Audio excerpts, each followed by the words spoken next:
So hello students, welcome to Wikipedia. My name is Srishti of your Faculty of English and I hope you all are doing fine and preparing well for your examination. So जैसा कि मैंने आपके साथ में discuss करा था last class में grammar के कुछ इंपॉर्टेंट रूल्स जिसमें कि हमने 10 रूल पढ़े थे, राइट। आज की इस क्लास में हम लोग करेंगे नेक्स्ट 10 इंपॉर्टेंट रूल्स, ठीक है। आई होप कि ये चीजें आपको अच्छी लग रही होंगी। अपने दोस्तों के साथ में इनको शेयर करिए एंड इनको अच्छे से यूटिलाइज करिए, अच्छे से रिवाइज करिए सो दैट एग्जाम में एक एज आप ले सको, राइट। चलो फिर without any further delay let us start the session. Before starting the session just एक थोड़ी सी इंफॉर्मेशन आपके साथ में शेयर करना चाहता हूं कि अभी पीडिया प्रोवाइड करवा रहा है इस टाइम पे मॉक टेस्ट, राइट। बिकॉज जब भी हम एग्जाम की बात करते हैं तो मॉक टेस्ट का बड़ा इंपॉर्टेंट रोल होता है, right. This is the high time जिसमें कि आपको अभी मॉक टेस्ट पे फोकस करना है। सो जो ये टेस्ट सीरीज है जिसमें आपको 10 टेस्ट मिलेंगे, 30 सेक्शनल टेस्ट भी रहेंगे इसमें, ठीक है। और इनका सबसे इंपॉर्टेंट चीज कि जो सोल्यूशन होगा वो वीडियो सोल्यूशन की फॉर्म में आपको मिलेगा। तो आपका जो भी डाउट रहेगा आप उस पर्टिकुलर क्वेश्चन का जो वीडियो सोल्यूशन रहेगा उसको देख के उस डाउट को रिजॉल्व कर सकते हो, ठीक है। सो इसको अवेल करिए and one more thing is कि आप हमारे व्हाट्सएप ग्रुप को ज्वाइन कर सकते हैं जिसमें कि you will get the chance to share your doubts, to resolve your queries, ठीक है, with the help of our faculty members, ठीक है। बाकी भी जो वहां पे एस्पिरेंट्स होंगे उनके साथ में भी आप चीजें डिस्कस कर सकते हो, है ना। चलो फिर स्टार्ट करते हैं हमारी आज की इस क्लास को।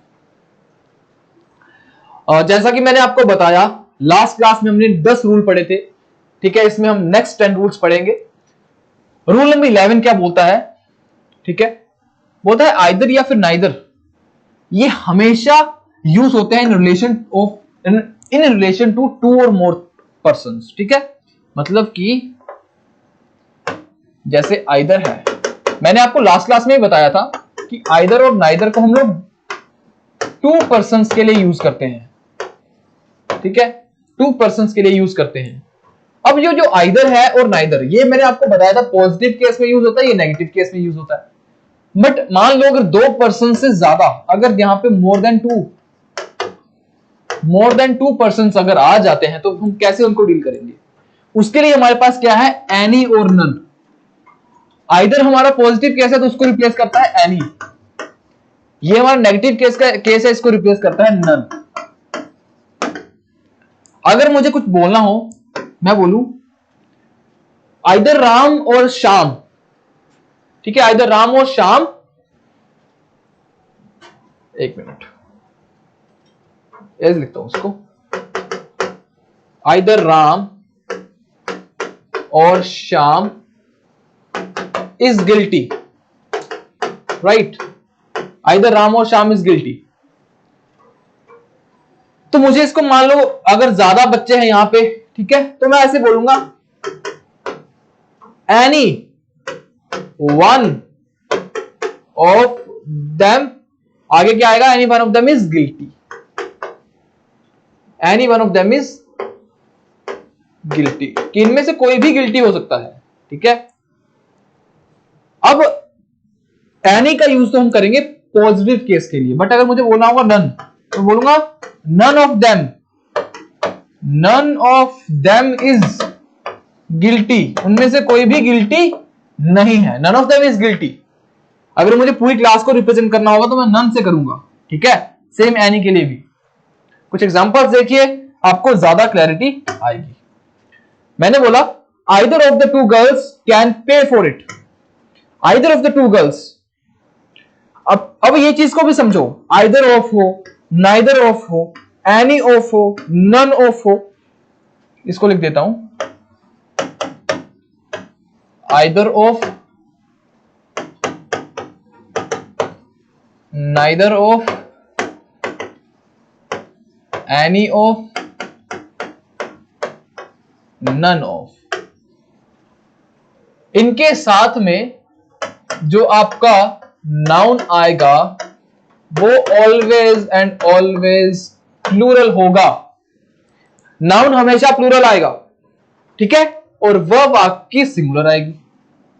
मतलब वर्ब आपकी यहां पे सिंगुलर, क्योंकि एक को रिप्रेजेंट, वर्ब हमारी आएगी सिंगुलर, ठीक है। नाउन प्लूरल होगा और वर्ब आपकी सिंगुलर होगी। इसको लिख लो as it is. either of the two girls can pay for it, neither of the two brothers has been selected, दोनों में से कोई भी सिलेक्ट नहीं हुआ, any of the employees can claim it, कोई भी एम्प्लॉय क्लेम कर सकता है। क्योंकि मैं यहां पे आपको बताना क्या चाहता हूं कि आइदर दो के लिए यूज होता है, एनी उसका जो प्लूरल केस बोल सकते हो आप, नाइदर दो के लिए यूज होता है और नन दो से ज्यादा के लिए। ओके, बात समझ आई? इसलिए एग्जांपल मैंने सेम रखे हैं कि either of the two girls can pay for it, any one of the employees can claim it, none of the students of this class has passed, इस क्लास का कोई भी बच्चा पास नहीं हुआ। तो ये चीज दिमाग में रखिएगा कि क्या कि either of हो, neither of हो, any of, none of, noun हमारा प्लूरल आएगा हमेशा और वर्ब हमारी हमेशा सिंगुलर रहेगी। Is that clear? Am I clear to all of you? Next move करें, चलो रूल नंबर 12। जब भी हमारे किसी भी सेंटेंस में one is used as the subject, all the pronouns in this sentence must be changed into one or ones। ठीक है, जैसे मैं बोलता हूं one must do his duty honestly, one must do his duty honestly। ठीक है, तो one must do his गलत हो जाएगा यहां पे, क्योंकि यहां पे हमारा जो सब्जेक्ट स्टार्ट हो रहा है वो वन है, और ये जो वन होता है इसको हम एक ब्रॉड टर्म में यूज करते हैं कि हर इंसान के बारे में बात कर रहे हैं कि हर एक इंसान को अपनी ड्यूटी जो है वो ऑनेस्टली करनी चाहिए। ठीक है, तो वन मस्ट डू हिज की जगह यहां पे आ जाएगा,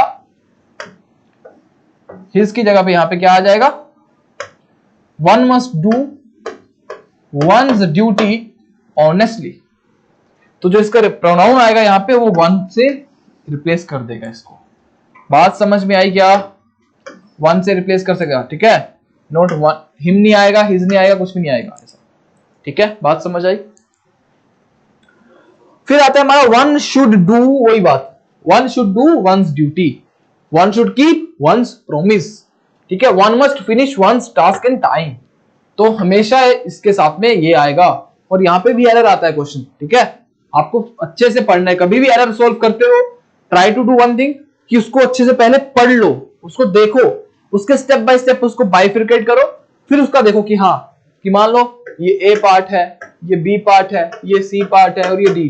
पहले देखो ए पार्ट में कोई गलती नहीं है, उसको अगर लगता है ठीक है तो उसको वापस नहीं देखना है आपको, उसको ठीक करो। बी पार्ट में देखो अगर लगता है गलती नहीं है उसको ठीक। अब बचे दो ऑप्शन, यहाँ पे देखो या तो सी में होगी या फिर नो एरर होगा, बात खत्म। बस ऐसे करना क्वेश्चन। ठीक है, नेक्स्ट देखो। अच्छा, बोलता है आफ्टर बट या फिर एक्सेप्ट या फिर बिटवीन या फिर लेट। कौन कौन से? बट हो गया, एक्सेप्ट हो गया, बिटवीन हो गया या फिर लेट हो गया। जो प्रोनाउन यूज होगा वो हमेशा ऑब्जेक्टिव केस में आएगा। जैसे कि मैं बोलूं लेट हर गो, उसे जाने दो, लेट मी गो, मुझे जाने दो, है ना। तो ये होते हैं ऑब्जेक्टिव केस। ठीक है, ये होते हैं ऑब्जेक्टिव केस।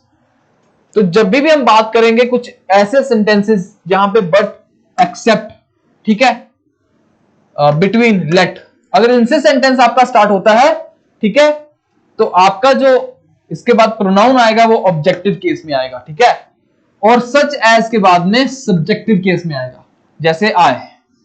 ठीक है, सच एज के बाद में सब्जेक्टिव केस, आई हो गया, ही हो गया, शी हो गया, ये सारे सारे सब्जेक्टिव केस है। बात समझ आई? मैंने एग्जांपल दिया everyone laughed but I. But देखो, बट लग गया, बट के बाद में क्या आना चाहिए था? But me. अब यहाँ पे but as an exception use हो रहा है, मतलब बाकी सब ने हंसा, बाकी सब लोग हंसे बट मैं नहीं हंसा। ठीक है, everyone laughed but I, but me. जैसे एग्जांपल दिया लेट हर गो, लेट मी गो। ठीक है, बात समझ आई? तो इस चीज को दिमाग में रखिएगा। नेक्स्ट रूल देखिए, question rule number 14।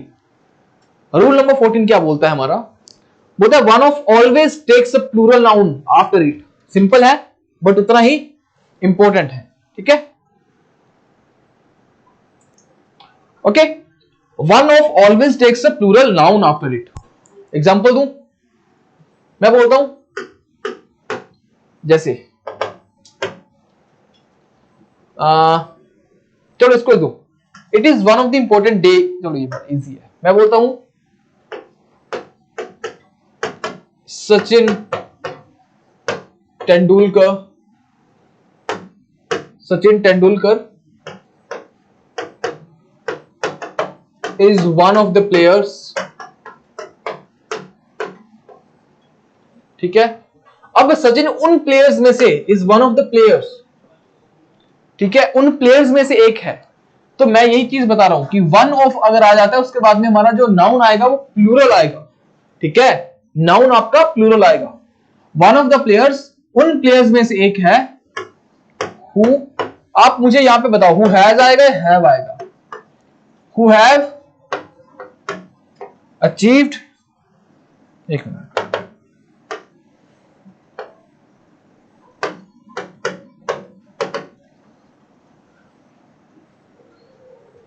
who have achieved great milestones,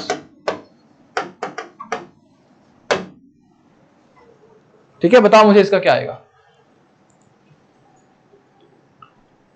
Sachin Tendulkar is one of the players who has या फिर have achieved great milestones.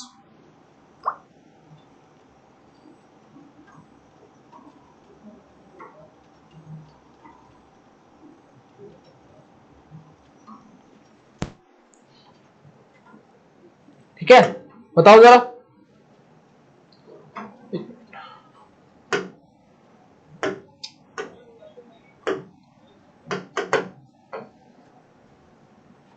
Sachin Tendulkar is one of the players, तो मेन जो कॉन्सेप्ट है यहां पे, एक तो वन ऑफ के बाद में आपका प्लूरल नाउन आएगा, ठीक है। और अब मैं बात कर रहा हूं कि सचिन तेंदुलकर जो उन प्लेयर्स में से एक है जिन्होंने लाइफ में बहुत अच्छे माइलस्टोन अचीव करे हैं, राइट।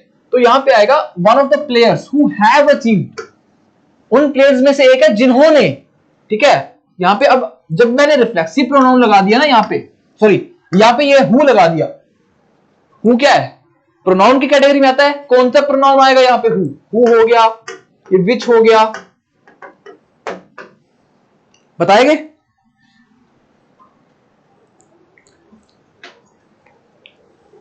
ठीक है, तो जब यहां पे हु लग गया तो उसके बाद जब भी हमारा हैव सॉरी उसके बाद जो वर्ब आएगी वो हमारी प्लूरल आएगी, क्योंकि फिर मैं इन सारे प्लेयर्स की बात कर रहा हूं कि उन प्लेयर्स में से एक है जिन्होंने लाइफ में बहुत ज्यादा अचीवमेंट्स हासिल करी हैं। ठीक है, बात समझ आई? तो इसको दिमाग में रखिएगा। ओके, चलो अब ये भी एग्जांपल देख लो। It is one of the important day, गलत हो जाएगा यहां पे क्योंकि यहां पे डे है, तो ये it is one of the important days होना चाहिए था। This is the correct formation. ठीक है, this is one of the important days, right.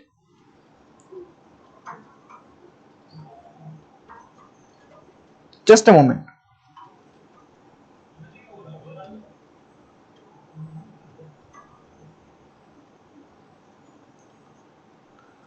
ठीक है, चलो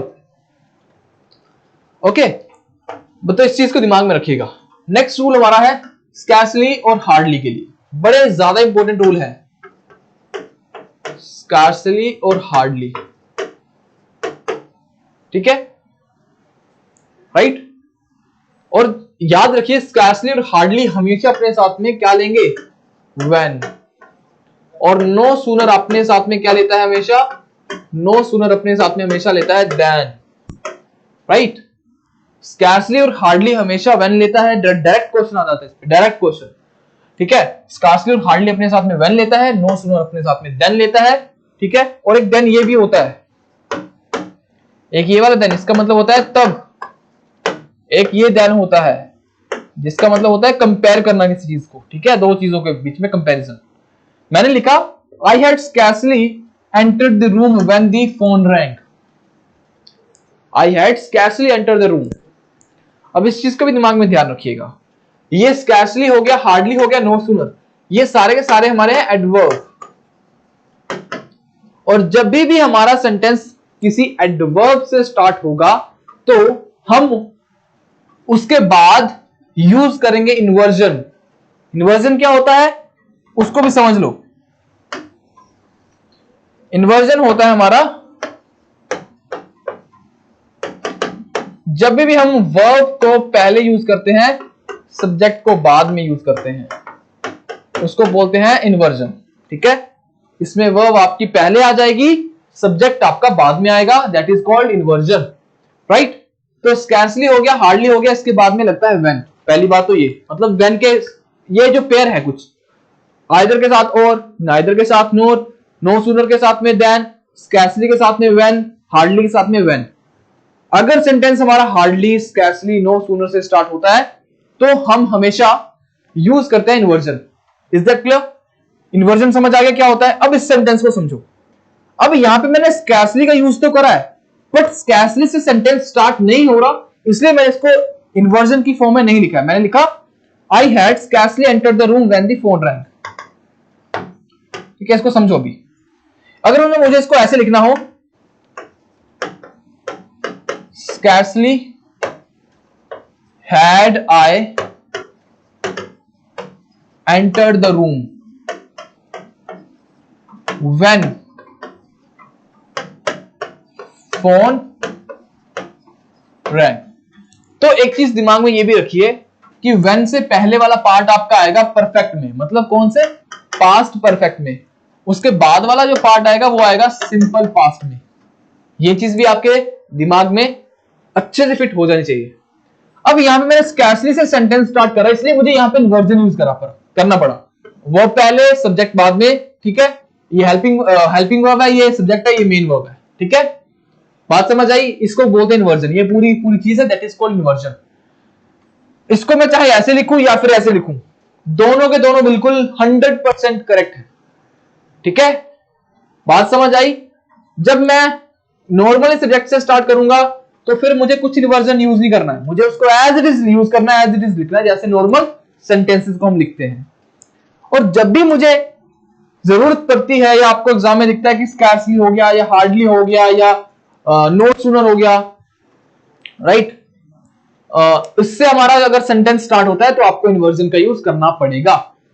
ठीक है, नेक्स्ट सेंटेंस देखो। अगर मैं बोलता हूं hardly had he seen his father, अब यहां पे देखो हार्डली से सेंटेंस स्टार्ट हो गया तो इन्वर्जन भी आ गया। Hardly had he seen his father when he stopped smoking, जब उसने स्मोक करना स्टार्ट कर दिया, व्हेन ही स्टॉप्ड स्मोकिंग। ठीक है, scarcely had he entered the room when the light came. Scarcely had he entered the room, जैसे ही उसने room में एंटर करा उसी टाइम लाइट आ गई। Hardly had he reached the school, जैस मुश्किल में स्कूल जस्ट पहुंचा ही था, when it began to rain, उसी टाइम बारिश स्टार्ट हो गई। ठीक है, बात समझ आई? चलिए नेक्स्ट रूल पे, रूल नंबर 16। अब बात कर लेते हैं कुछ हमारे आर्टिकल्स के बारे में।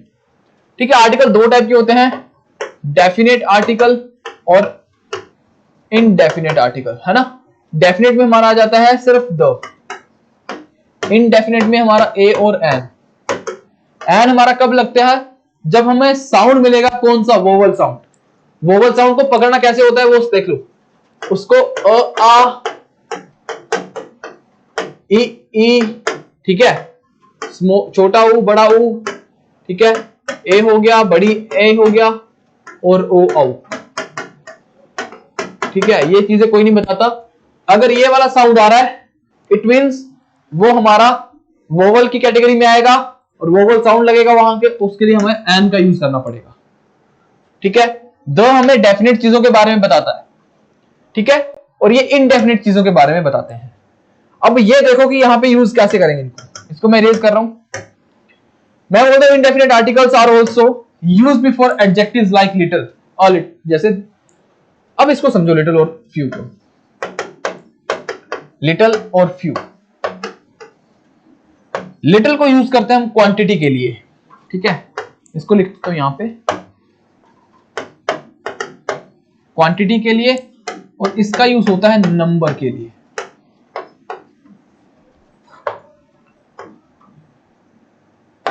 ठीक है, अब अब लिटिल को क्वांटिटी के लिए यूज करते हैं, इसको नंबर के लिए यूज करते हैं।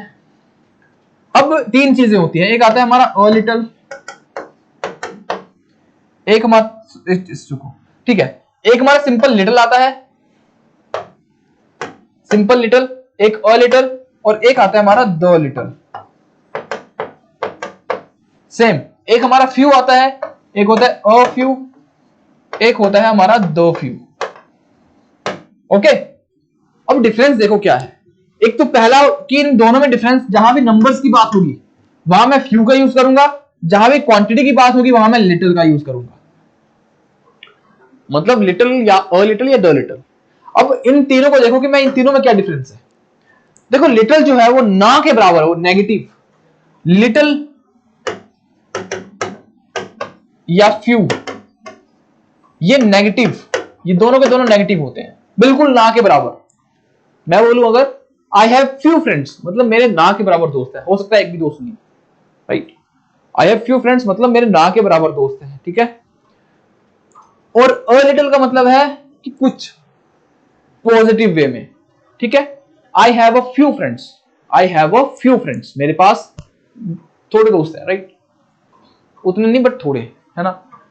फिर मैं बोलता हूं द फ्यू या फिर द लिटिल, और अ लिटिल भी वैसा है। अगर मैं बोलता हूं, एग्जांपल दूं, मैंने बोला घर पे कुछ दोस्त लोग आए मेरे, और मैंने बोला कि माता श्री को बोला मम्मी कि चाय बनाने के लिए दूध पड़ा है, तो मम्मी ने बोला कि बिल्कुल थोड़ा सा है, कि उससे एक भी कप नहीं बनेगा। तो उस टाइम मैं यूज करूंगा कि there is little milk at home, ठीक है, there is little milk at home. Second one is, जब भी मान लो 2 कप अगर बन जाते हैं, मेरे 2 दोस्त आए, 2 कप बन जाएंगे, ठीक है, तो तब मैं यूज करूंगा there is a little milk, not few, there is a little milk at home, मतलब उतना दूध है कि जिससे 2 कप चाय के बन जाएंगे। बात समझ आई। अब जब द लिटिल की बात आएगी तो क्या, मान लो घर पे दूध पड़ा हुआ है, आधा जग दूध पड़ा हुआ है, राइट, तो उसको, अब वो दूध जितना भी है वही है, ठीक है, तो मम्मी बोलेंगे अब यही है जितना भी है, ठीक है। तो मैं बोलता हूँ कि चाय बनानी है, 3-4 दोस्त आ रखे हैं, तो क्या हो जाएगा, तो मम्मी ने बोला कि हाँ देख ले, ये जो भी है अब यही है सारा का सारा, मतलब डजेंट मैटर कितना है बट यही है, बट हाँ इतना है कि ना के बराबर नहीं है, उससे थोड़ा ऊपर ही है, ठीक है, जिससे काम हो जाएगा, बट जितना भी है अब यही है। तो मैं उस टाइम पे यूज करूंगा द लिटिल, कि there is the little milk at home, right, कि वहां पे जितना भी दूध है बस वही है, मतलब जिस जब आप पूरी की पूरी उस चीज को काउंट कर लेते हो, ठीक है। जैसे मैं बोलूं एक मिनट, इसको लिख देता हूं, यहां पे लिख देता हूं,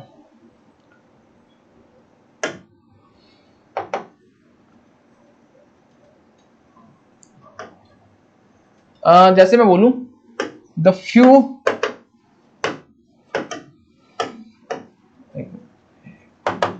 फ्रेंड्स ऑफ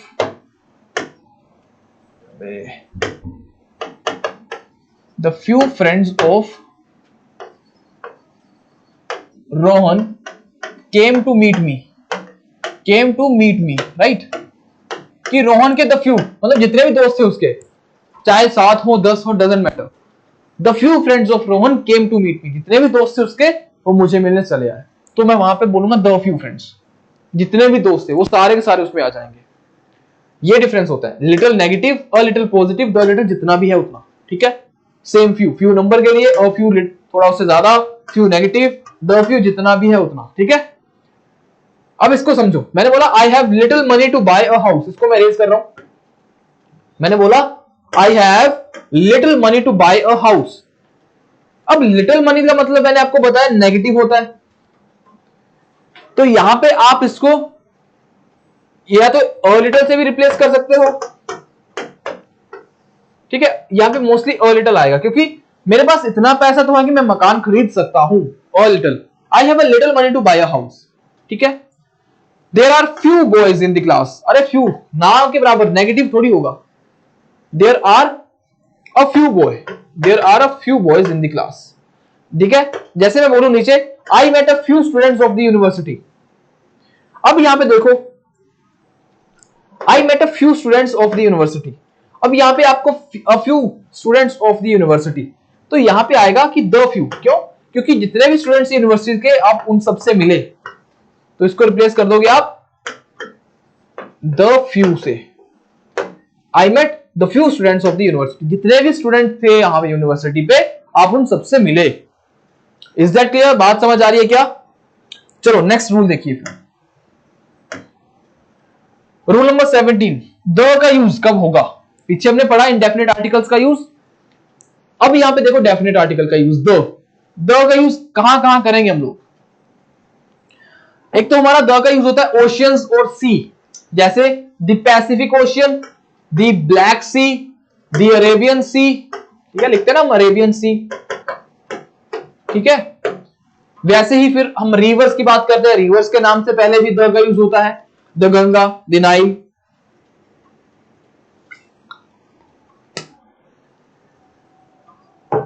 ठीक है। फिर कैनाल्स, जो हमारी नहरें होती हैं, जैसे द सुएज कैनाल, ठीक है, द इंदिरा कैनाल जो हमारे इंडिया में है, राइट।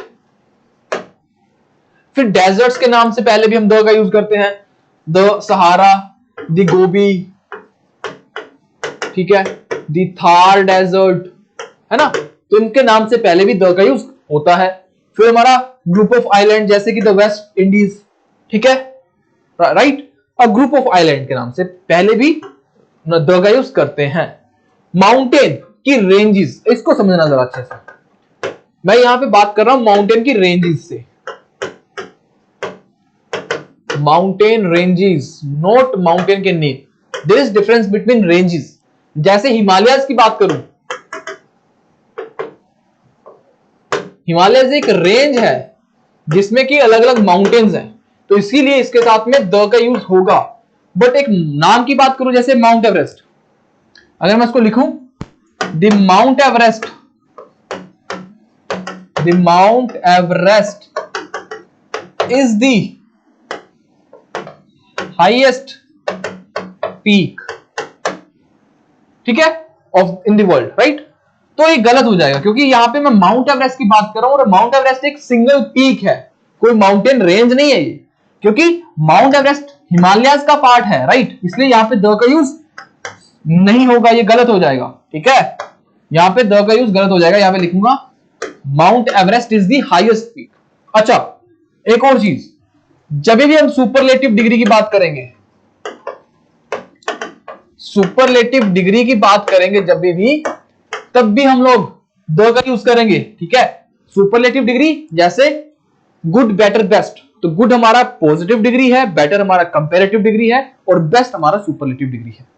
तो जैसे मैंने यहां पे लिखा ना हाईएस्ट, हाईएस्ट क्या है? सुपरलेटिव डिग्री, इसलिए द का यूज ऑटोमेटिकली होगा। Is that clear? बात समझ आ रही है क्या? ओके, तो ये था इसके अभी, हाँ ठीक है। ओके, नेक्स्ट देखिए, तो याद रखिएगा माउंटेन रेंजेस के साथ होगा, ना कि माउंटेन के साथ में, ठीक है। फिर हमारा आता है जैसे गल्फ, गल्फ होते कुछ खाड़ियां, है ना, बे ऑफ बंगाल जैसे, तो मैं लिखूंगा the bay of Bengal, bay of Bengal, right. But one exception is there, जो